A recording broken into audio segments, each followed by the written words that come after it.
Tem que esperar ele lá. Bom dia. Bom dia. Bom, vamos fazer uma retrospectiva até aqui, vamos ver o que nós estamos lembrando. Eu vou colar, aí vocês vão... O verdadeiro evangelho, a primeira característica que nós falamos é que o verdadeiro evangelho denuncia o pecado. Qualquer mensagem, por mais bonita, por mais envolvente, por mais que emocione, se não tocar diretamente na necessidade do homem de arrependimento dos seus pecados para salvação, não é, nunca foi nem jamais será o verdadeiro evangelho. Segunda característica que vimos a respeito do verdadeiro evangelho: o verdadeiro evangelho glorifica o nome de Cristo. E só o nome de Cristo. Ele é o único nome. Há um só mediador entre Deus e os homens. Cristo Jesus. Não há papa, não tem bispo, não tem diácono, pastor, missionário. Ninguém entre você e o seu Deus, que faça mediação entre você e o seu Deus, a não ser o nome de Cristo. Há um só mediador entre Deus e os homens, Cristo Jesus, o homem, o qual a si mesmo se deu. Ele foi perfeitamente Deus, perfeitamente homem, e então aprove a Deus que ele ocupasse, como só ele poderia fazer, essa posição.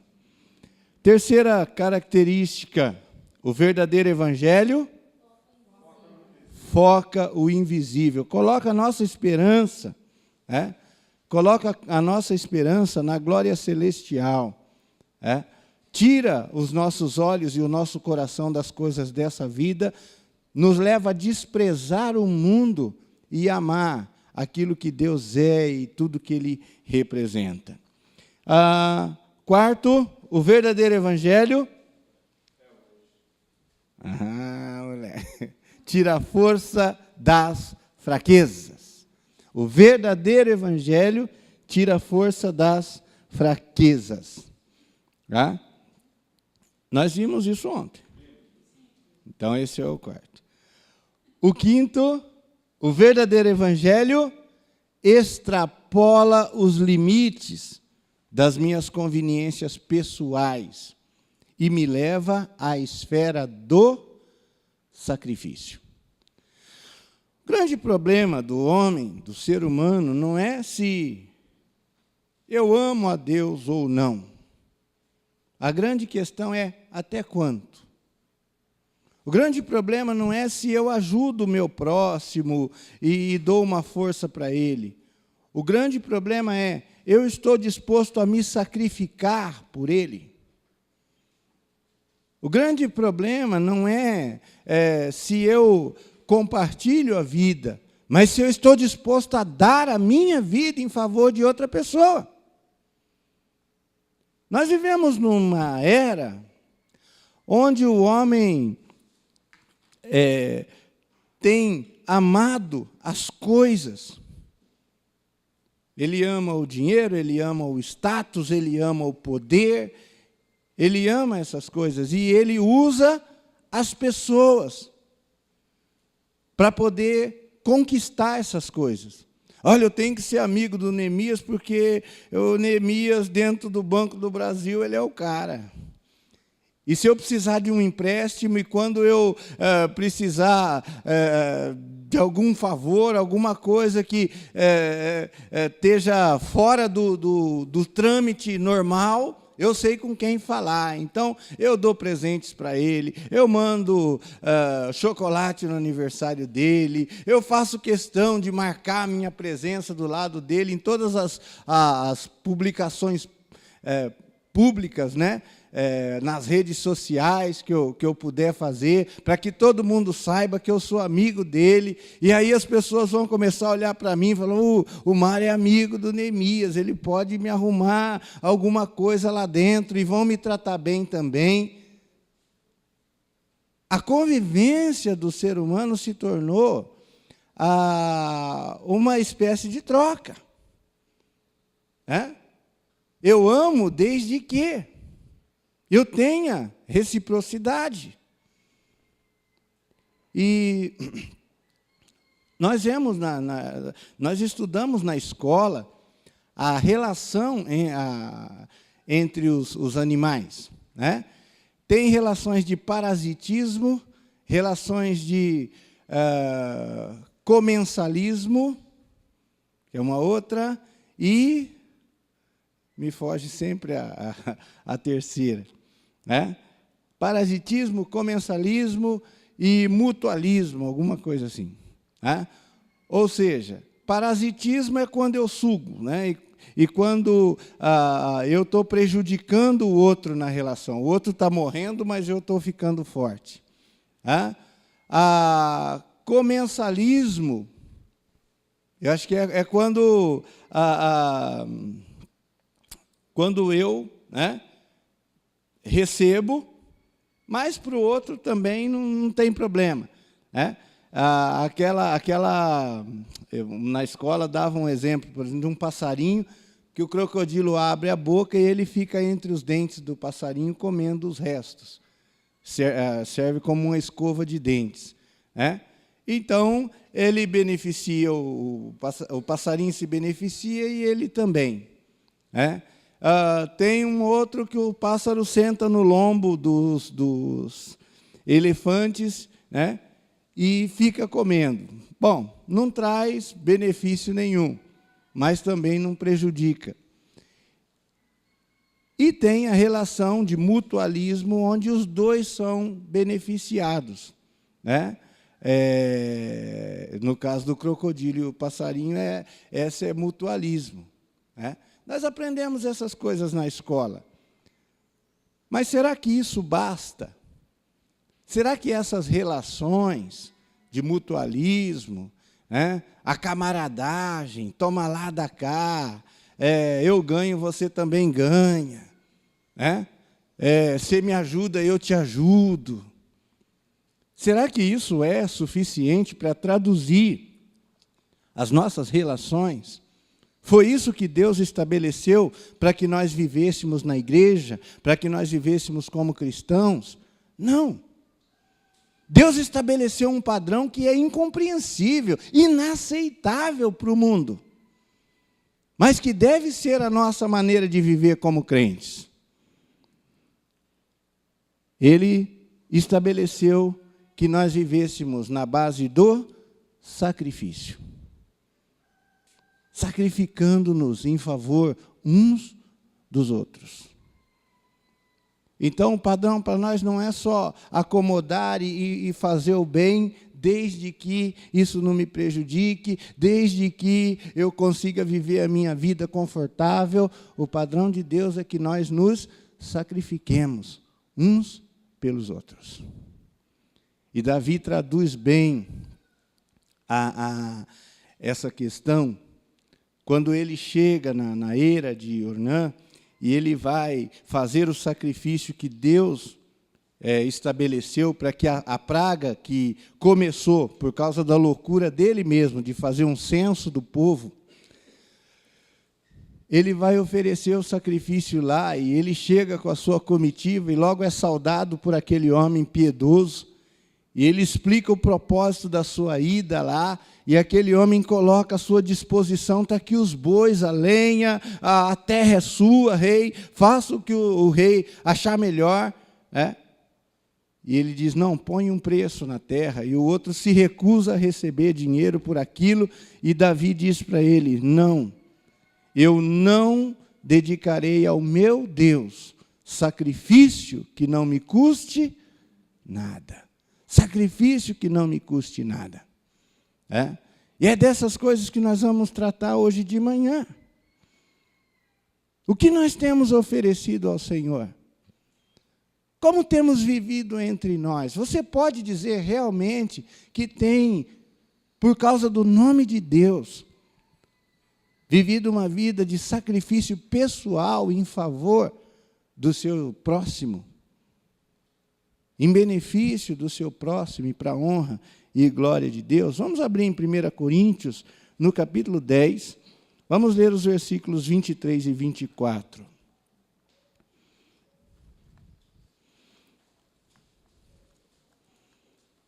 1 Coríntios 10, versículos 23 e 24.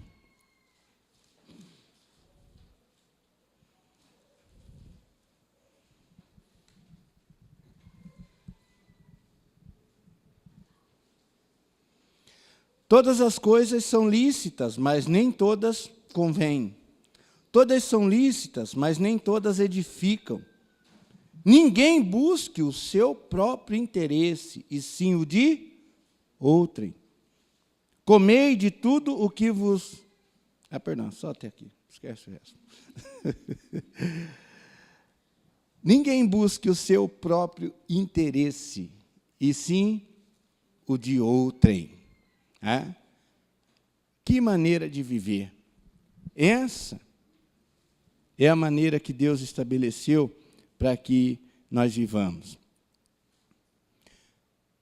A Bíblia fala de sacrifício vivo, santo e agradável a Deus. Sacrifício vivo, santo e agradável a Deus. Sacrificar-se pelo Evangelho é mais do que morrer por ele. Nós olhamos e nós vemos os mártires que entregaram as suas vidas, sendo devorados por leões, foram queimados vivos e entregaram literalmente as suas vidas para que o Evangelho pudesse caminhar e chegar até nós. A história do Evangelho é uma história sangrenta. Muitos cristãos morreram de maneira bárbara.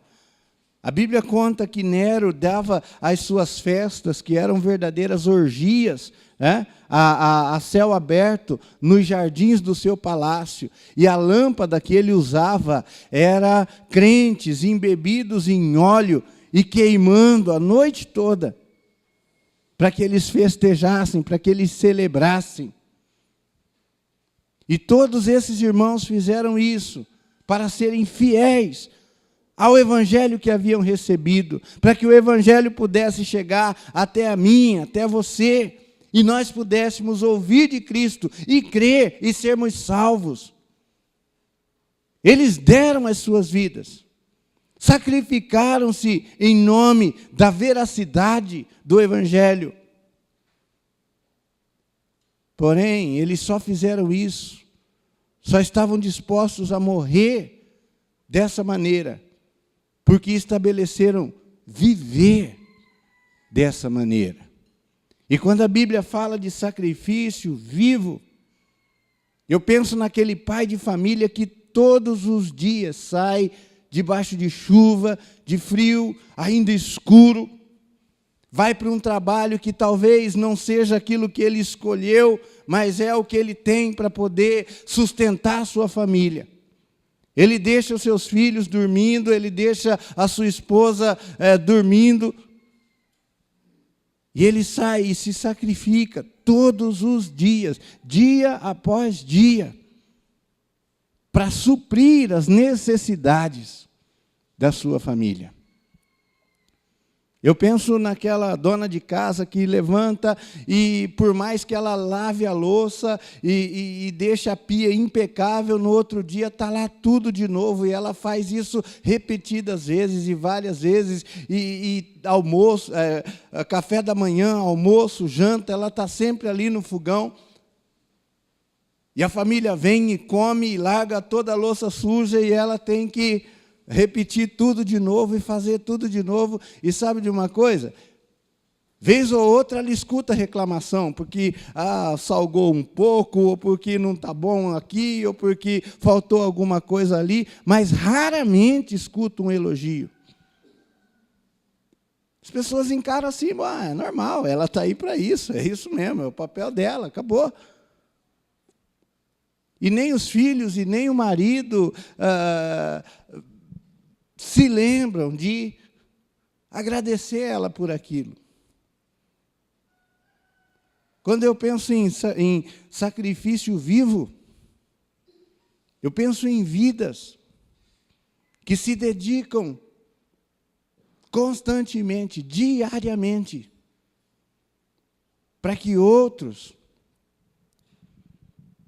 se destaquem, sem receber incentivo, sem receber aplausos, no anonimato, sem aparecer diante do grande público, mas fazem isso com todo zelo. O que motiva essas pessoas? O que faz com que elas continuem? Sempre constantes, sempre firmes, sem vacilar. Uma disposição para o sacrifício. Uma disposição para o sacrifício. E tem uma música, uma música sertaneja de raiz, que chama Franguinho na Panela. Quem já lembra disso? O camarada Faila, ele fala justamente disso. Ele sai de manhãzinha de casa, e vai para a roça trabalhar. Ele dá duro lá na roça o tempo inteiro. E quando ele abre a marmita dele, ele tem lá um ovinho com a gema bem amarela. Mas lá em casa, no ranchinho, a mulher e os filhinhos têm franguinho na panela. Eu acho linda essa música. Eu acho fantástica essa música. Ela traduz o verdadeiro espírito de um verdadeiro líder. Ninguém entende mais ou deve entender mais de sacrifício do que um líder. O jovem em casa achando que, não, lá em casa quem vai mandar sou eu vou ser o cabeça. Está na Bíblia aqui, ó. Eu sou o cabeça da casa. Minha mulher tem que ser submissa a mim. Eu sou o cara. Eu falei, o negócio acontece. Ele casa todo equivocado com essa questão de liderança, porque liderar é servir ao extremo. Liderar é servir ao extremo. É dormir mais tarde, é acordar mais cedo, é pegar a parte mais pesada. É fazer o sacrifício. Aquele lema da polícia, servir e proteger. É o lema do verdadeiro líder. Nada atinge a sua família sem antes passar por ele.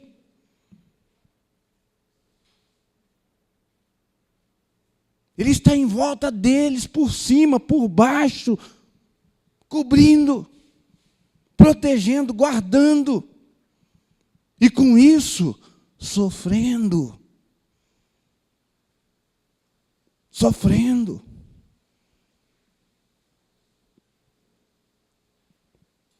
Sacrifício vivo.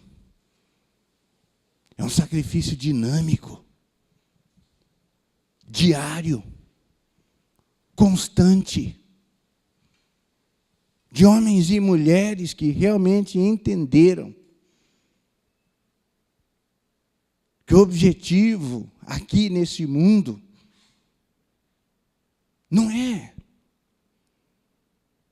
aproveitar e gozar de tudo e ter prazer, mas se comprometer e se sacrificar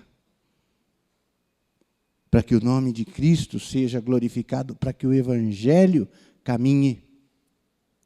É necessário homens dispostos ao sacrifício. A Bíblia fala de um homem que estava descendo, do trabalho e foi chamado pelos soldados para carregar a cruz de Cristo. Era uma lei romana cujo objetivo era simplesmente mostrar para as províncias dominadas quem é que mandava ali.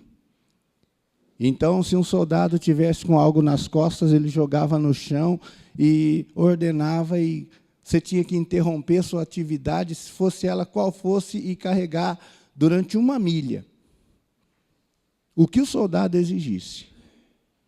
E depois você podia voltar e retornar para a sua casa, ou para o seu caminho.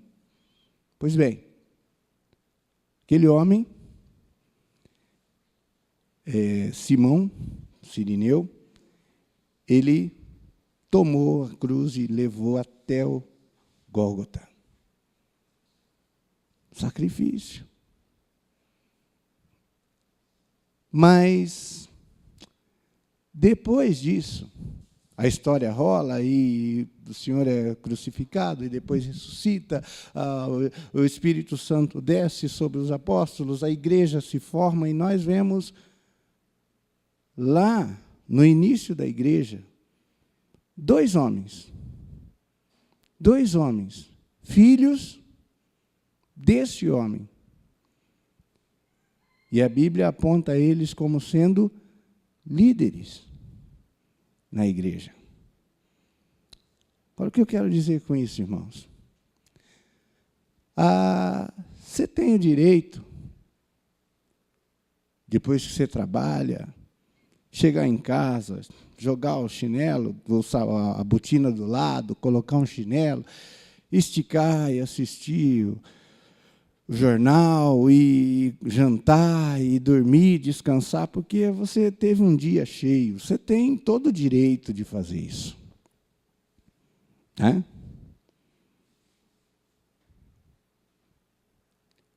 Mas quando você é daqueles que chega em casa já correndo, joga as coisas, come alguma coisa rápida, porque tem que fazer discipulado, porque tem que estar envolvido num plano de evangelismo, ou tem reunião do presbitério.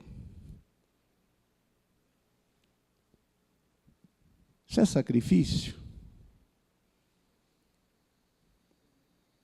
Isso é sacrifício. Sacrifício que os seus filhos estão vendo.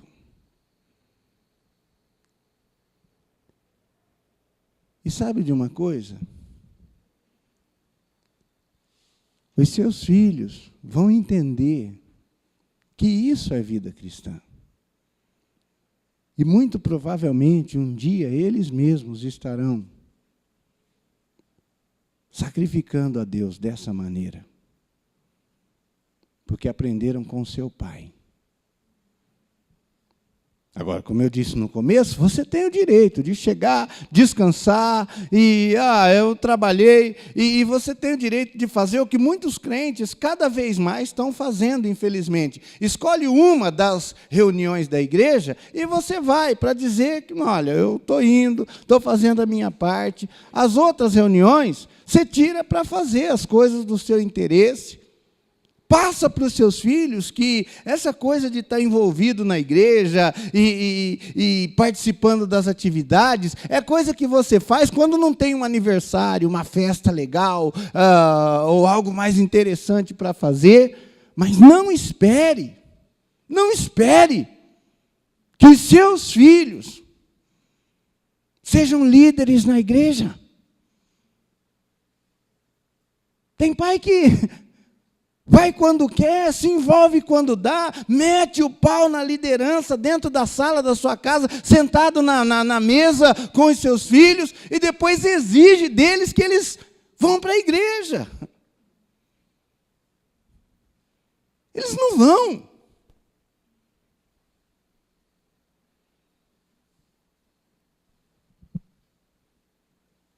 Quando nós pensamos em sacrifício vivo,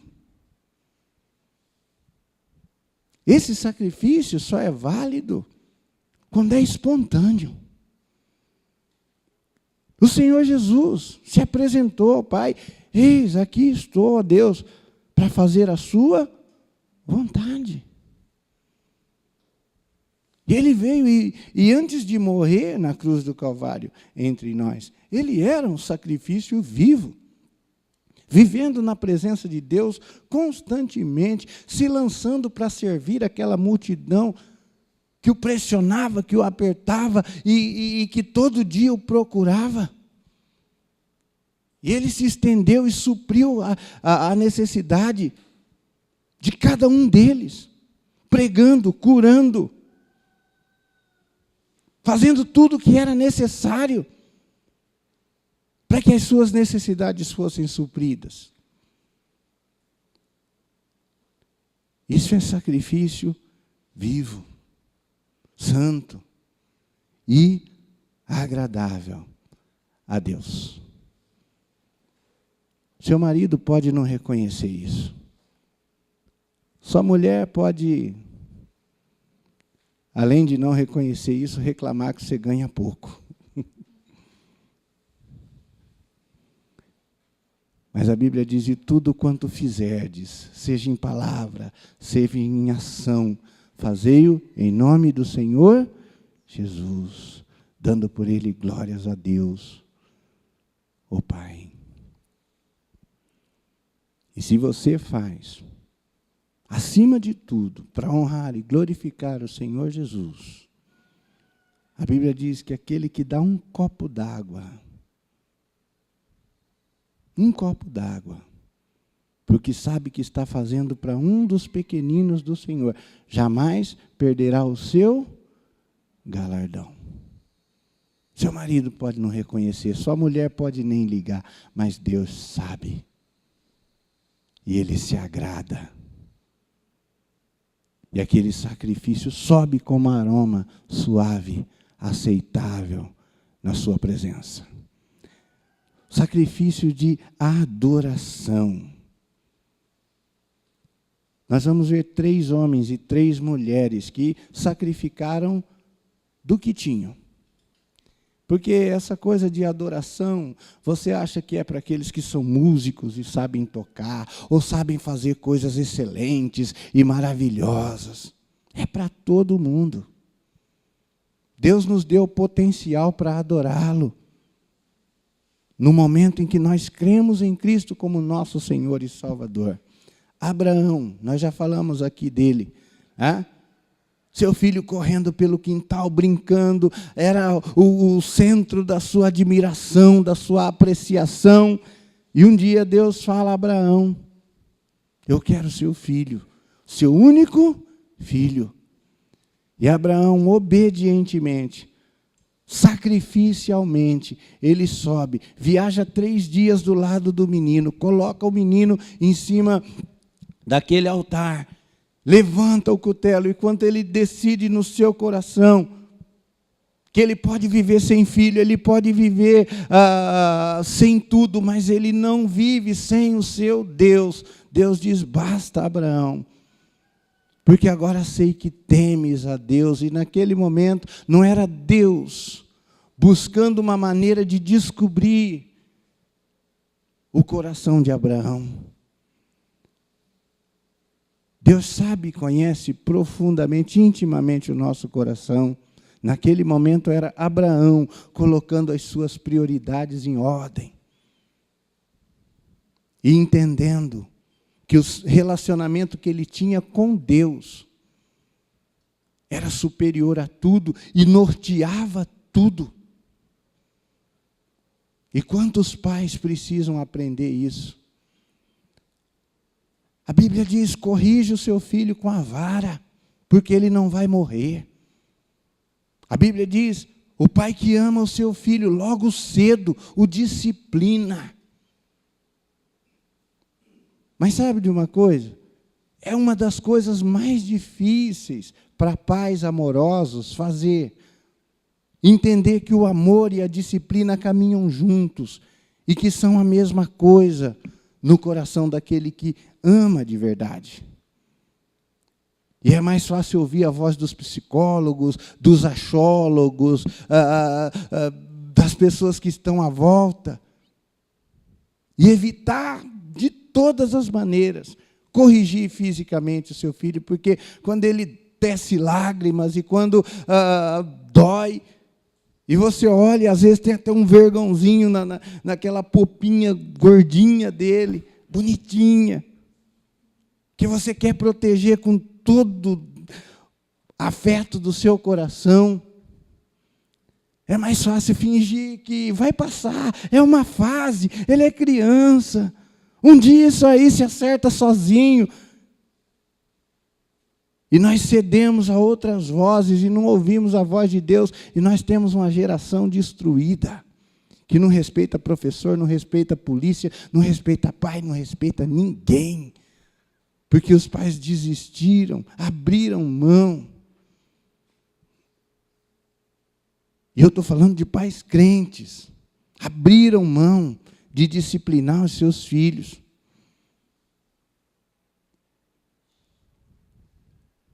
Mas o pai que entrega o seu filho ao Senhor e decide firmemente no seu coração fazer dele, mais do que um bom cidadão, um homem de Deus, entende a necessidade disso. E faz, mesmo com o coração contrito, cortado. Quantas vezes eu vi a minha esposa corrigir minha filha, e enquanto ela chorava de um lado, ela saía e chorava do outro. Quantas vezes eu mesmo, depois de ter corrigido meu filho, ele me abraçava e nós chorávamos juntos. Mas que glória poder ver eles hoje já entrando para a fase adulta, a outra já uma moça adulta, amando o Senhor e buscando por eles mesmos, sem que o pai precise chunchar e empurrar, por eles mesmos, se envolvendo com as coisas de Deus. Fazendo a obra do Senhor com alegria. E eu não estou falando isso para dizer que eu sou o pai do ano. Estou longe disso.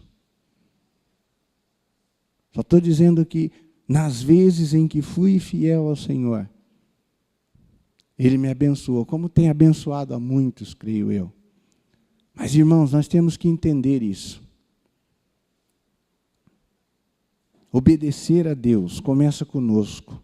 Se você obedece a Deus e faz na vida do seu filho o que é necessário, mesmo que o seu coração esteja cortando, você vai ensinar-lhe a obediência a Deus primeiro e depois aos seus pais. Eu quero dar tudo para o meu filho, eu quero proteger ele de tudo, eu quero evitar todo tipo de sofrimento, e nós criamos pessoas mimadas, egoístas. E nós achamos que os nossos filhos vão nos amar se nós dermos tudo o que Ele quer. Eles vão aprender a nos usar como um caixa eletrônico. E quando você cortar e parar e não der mais, você vai ser vítima, você mesmo, do seu ódio, da sua ira. Muitos pais têm sofrido isso e vivido isso hoje. É um sacrifício. Renunciar a nós mesmos. Eu conversei com uma família e eles disseram para mim, olha, meu filho não quer mais ir na igreja, está rebelde, e só quer ir para as baladas, e agora só quer saber do mundo. Enquanto era pequeno a gente levava, mas agora está difícil e tal. Eu ouvi. Eu perguntei, vem cá, quando ele sai para as baladas, ele sai a pé? Não, ele usa o carro, pega o carro, e eu que tenho que pôr gasolina ainda. Falei, tá. Ele sai todo sujo, roupa amarrotada? Não, passadinha, a mãe falou. Nossa, cheirosinha, tudo está lá, penduradinho lá. Tá. Eu falei, irmãos, vocês estão financiando a vida, o estilo de vida do menino. Nós abrimos a palavra de Deus e vimos vários textos, e eu disse, olha, obedeçam a Deus, façam isso. Eu me lembro até hoje, um olhou para o outro, e a mulher falou, mas o homem estava com ela. Eu não tenho coragem. E o filho deles foi para a prisão, ficou 5 anos, saiu, ficou 2 anos em casa e voltou para a prisão de novo.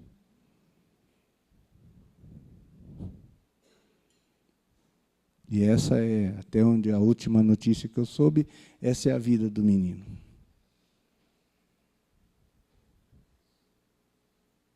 Tem um ditado que diz que filho criado é trabalho dobrado. Esse ditado está errado. Filho mal criado é trabalho dobrado. Porque pegar ele, dar umas varadinhas e falar sério com ele e fazer ele obedecer quando ele é pequeno, é fácil. Faz isso com um marmanjão que está maior do que você falando grosso. Faz isso. Com alguém que já está o dobro do seu tamanho, forte pra caramba e que já cristalizou toda aquela atitude ao longo de 15, 20 anos. Tira isso depois, quero ver. Não tira. De jeito nenhum.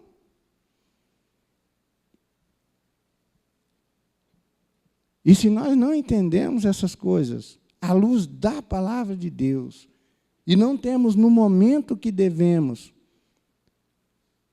o espírito de se sacrificar pelos nossos filhos, e isso pode exigir que um dos dois abandone o emprego, e a família tenha que viver com um pouco menos, para poder estar mais presente na formação da criança. Isso pode significar N sacrifícios. Mas a sua família vale a pena? Então faça. Porque o nosso papel como pais é criar homens e mulheres de Deus. Muito mais do que bons cidadãos. Homens e mulheres de Deus. Sacrifício vivo. É esse viver constantemente fazendo o que é necessário, custe o que custar, para que Deus seja glorificado na nossa vida, na vida da nossa família, dos nossos filhos e consequentemente, na nossa sociedade. Sacrifício de adoração. Davi era um poeta, Davi era um músico. E os salmos de Davi abençoam vidas até hoje. As músicas que ele compôs. Chamaram Davi e ele foi morar no palácio do rei. Ele que tocava sua harpa lá para as ovelhas, e as ovelhas acho que não entendiam muito de música, mas sozinho lá, ele, sem plateia, sem público, adorava o seu Deus, no relento, lá, longe da vista de todo mundo. Foi chamado para tocar no palácio. Ele que aprendeu a adorar a Deus no anonimato. Foi tocar no palácio. E quando o espírito imundo vinha sobre Saul, a única coisa que acalmava e trazia alento era a música que Davi tocava.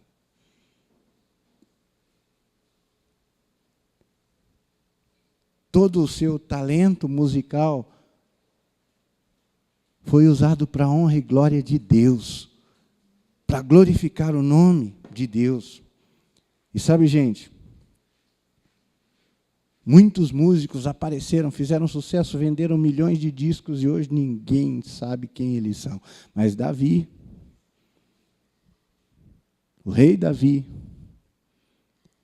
ainda é o músico mais conhecido do mundo até hoje. Mais do que os Beatles. Mais do que qualquer um outro. Mais do que a música de Handel, de Bach, ou de qualquer outro compositor famoso. Os salmos de Davi são conhecidos pelo mundo todo, para a honra e glória de Deus. Abraão deu seu filho, Davi dedicou e consagrou a sua música ao Senhor. Oséias. O quê? O que Oséias deu? O que ele sacrificou para que o nome de Deus fosse glorificado, para que a palavra de Deus fosse escrita? Eu creio que Oséias sacrificou algo ainda mais precioso. Ele sacrificou a sua honra. Eu estou falando daquela honra, aquele senso de hombridade que todo homem sabe e tem lá dentro do seu coração. Quando você se casa, você espera da sua mulher fidelidade, lealdade. Você dá para ela aquilo que você considera mais importante, o seu nome. Seu nome que representa a sua honra. Né? E quando um homem é traído, é a maior e mais terrível humilhação que ele pode passar na vida. Quando a sua mulher o trai, a ponto de lhe ser infiel,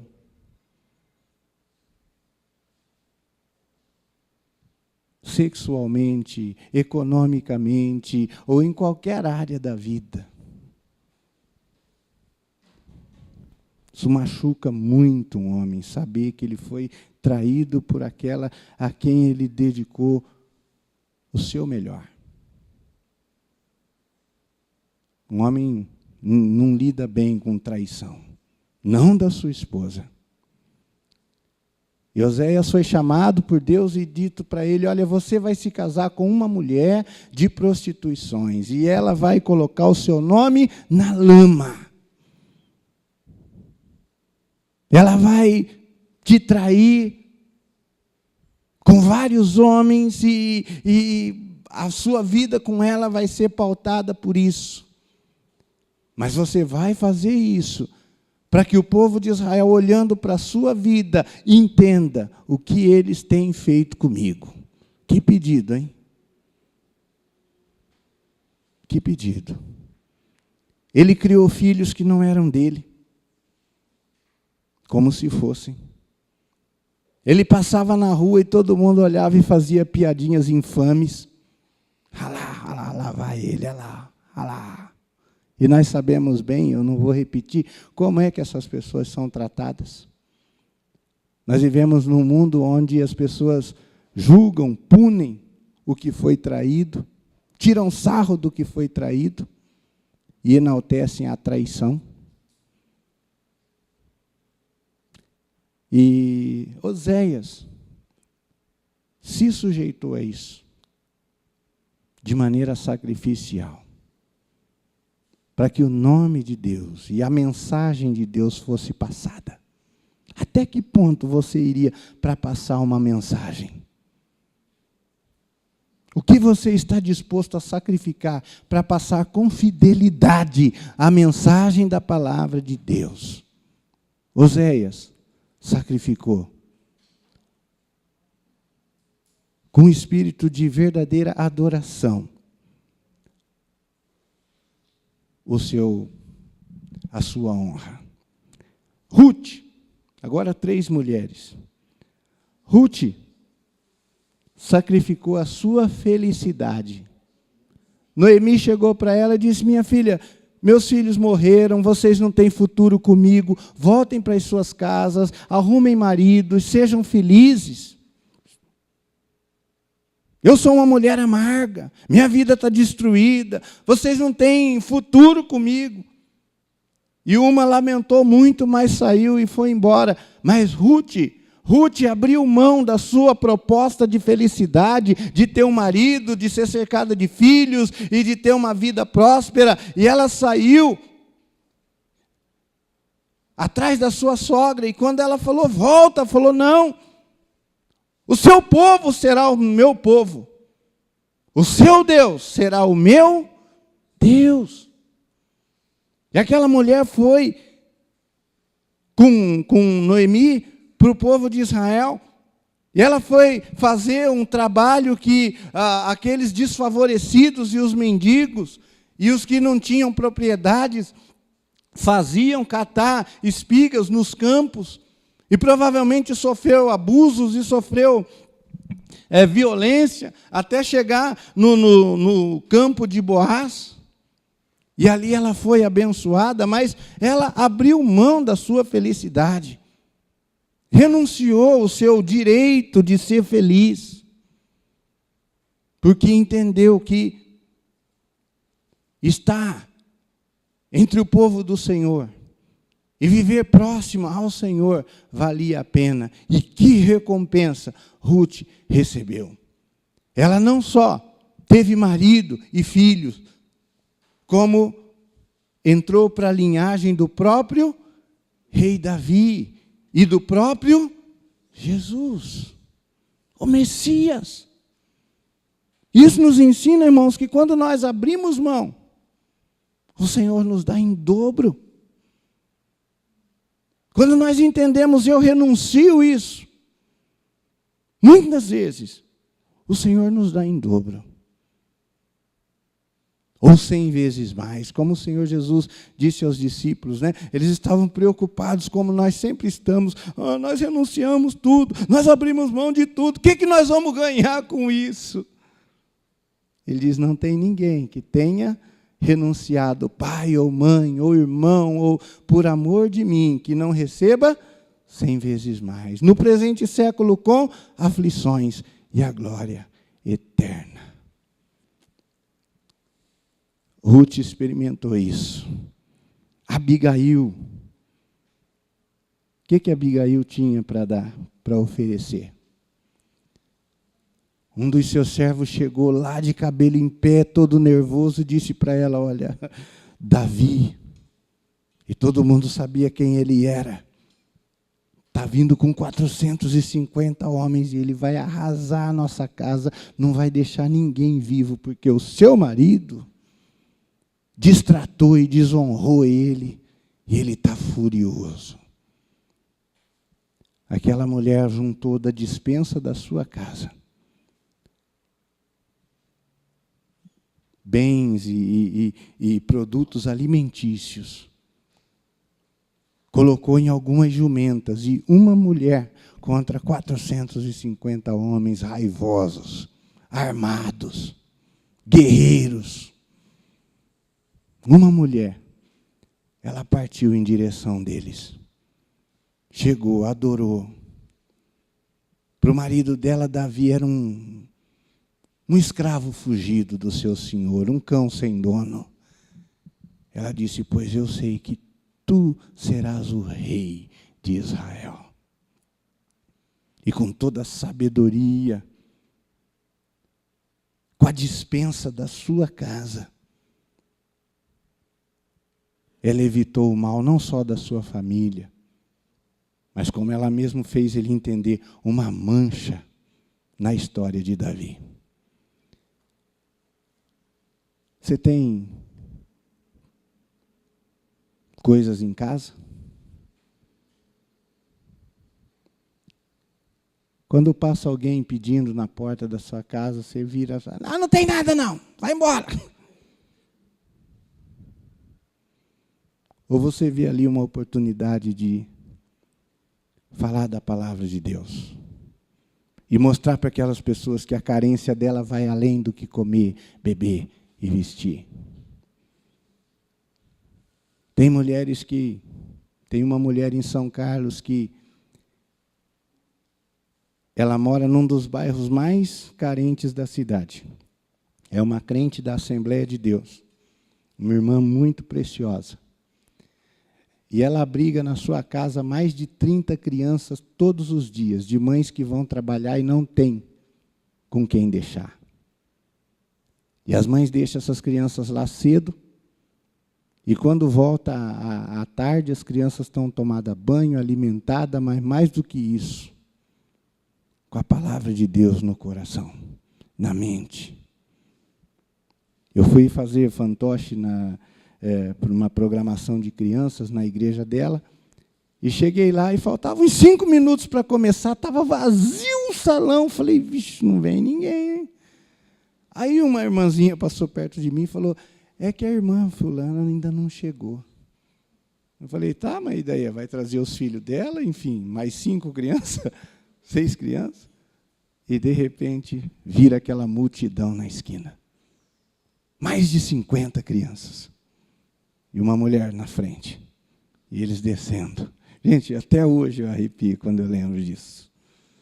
E foi chegando, e ela, senta ali, fulano, olha, para aí, fulano, isso aqui, fulano, olha, quietinho, agora nós vamos começar. Sentaram tudo lá. Pode começar, irmão. Encheu o salãozinho. Ela faz isso, mas o marido dela trabalha e ganha praticamente salário mínimo. Nem a sua própria igreja tem visão para ajudá-la. Dentro de um barraquinho que talvez a casa inteira dela não pegue a sala de alguns de nós. Está tudo ali no quintal. Mas ela faz para a honra e glória de Deus. Ela usa o que ela tem. Na sua despensa, na sua casa. Para a honra e glória de Deus. E ela faz isso numa situação onde muitos da igreja preferem gastar fortunas com cachorros. Porque criança dá trabalho. O camarada está com a vida feita, mas ainda tem saúde. Os filhos já estão criados. Podiam adotar mais um. Ah, não, não, Deus me livre. Ah, já passei, essa fase acabou. Quero viajar, quero curtir agora, quero aproveitar a vida. Eu tenho direito? Tem. Nós vamos ver mais para frente, na outra parte, como é que Paulo lidou com essas questões do seu direito e da sua liberdade.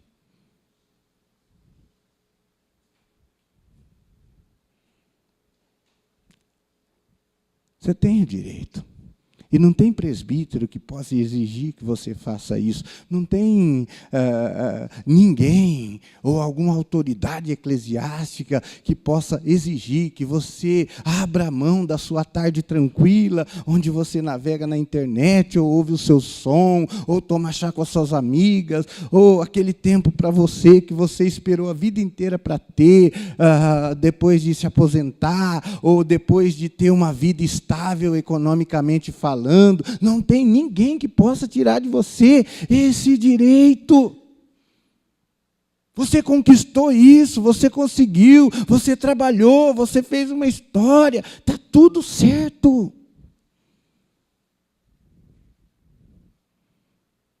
Está tudo certo.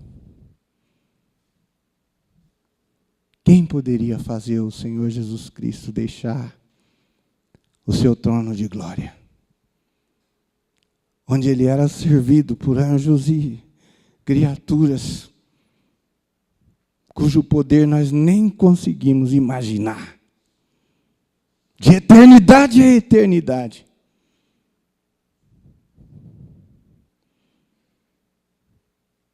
Mas ele não se apegou a nada disso. Sendo Deus, não julgou como usurpação, não se apegou a isso. Ele desceu do seu trono e ele veio a esse mundo para ser o mais desprezado dos homens, homem de dores e que sabe o que é padecer, e como um de quem os homens escondem o rosto, ele foi humilhado, ultrajado. Você quer falar de direitos?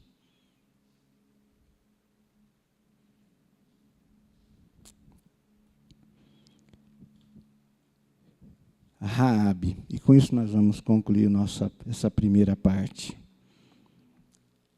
Raabe. O que uma mulher dessa tem para dar ao Senhor? Como é que uma mulher dessa pode adorar? Mária, e agora, tá, até aqui tudo bem, mas Raabe, vocês sabem de quem nós estamos falando, né? Sabe qual era a profissão dessa mulher, né? Ela recebeu 2 espias no seu prostíbulo. E esses homens eram do povo de Israel, um povo que estava cercando a sua cidade. Raabe, aos olhos dos seus compatriotas, foi uma traidora de marca maior. Mas ela entendeu que o compromisso dela, acima do seu compromisso com o seu país, ou com o seu povo, ela tinha um compromisso com Deus. Raabe entendeu o que muitos de nós não compreendemos. Eu tenho um negócio, esse negócio é próspero, com ele eu sustento a mim e a minha família, e vivo bem aqui. Mas essa terra que eu vivo está condenada por Deus. Deus julgou esse povo, Deus condenou esse povo, e não há ninguém que possa reverter o juízo de Deus. Ela entendeu a sua real situação. Ela não se deixou iludir pela aparência de sucesso do seu negócio, e ela dispôs a abrir mão do seu negócio, porque ela entendeu, um dia essa realidade será subvertida por outra.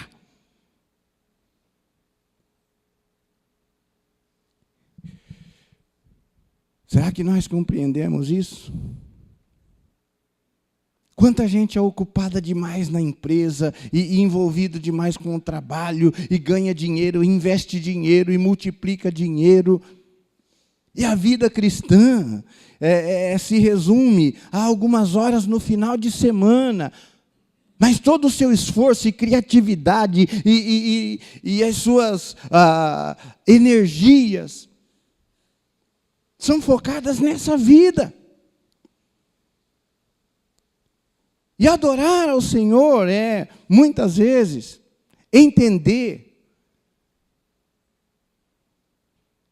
que esse reino será subvertido por um outro reino, um reino eterno. E entendendo isso, irmãos, abrir mão da sua profissão. Você não precisa sair do seu trabalho e dizer, vou viver por fé e ser missionário de tempo integral. Já tem muita concorrência. A coisa está difícil. Estou brincando. Brincadeira. Só vou aproveitar o gancho.